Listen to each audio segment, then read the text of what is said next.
শিল্পী এখন ব্যস্ত ভারী মায়ের চক্ষুদানে। মায়ের চক্ষুদানের অপেক্ষায় অধীর আগ্রহে রয়েছেন বাড়ির সকল সদস্যরা।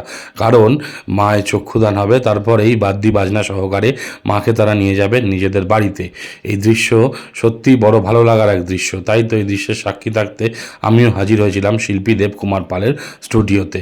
শিল্পী পরম যত্নে মাকে কিভাবে ধীরে ধীরে সুসজ্জিতা করে তুলছেন সেটা আপনারা এখানে দেখতেই পাচ্ছেন। আহা, নিশুতি রাতে বড় ভালো লাগছিল এই মুহূর্তর সাক্ষী থাকতে পেরে। টুকটুক করে যেন বাবা যেমন পরম যত্নে তার মেয়েকে বড় করে তোলে, তেমনই এক শিল্পীও পরম যত্নেই তার মাকে সাজিয়ে তোলেন, প্রাণ এনে দেন সেই মূর্তিতে। কি অসাধারণ যে সময়, সত্যি বড় ভালো লাগার এই সময়টি। এই সময়ের সাক্ষী থাকার জন্য আমি সবসময় তৈরি থাকি। তাই খবর পাওয়া মাত্রই চলে গেছিলাম শিল্পী স্টুডিওতে। আর মাকে পূর্ণরূপে দেখার পর সত্যিই যেন আমার মনের আনন্দ আর ধরছিল না। মা সবাইকে খুব ভালো রাখুন। জয় মা।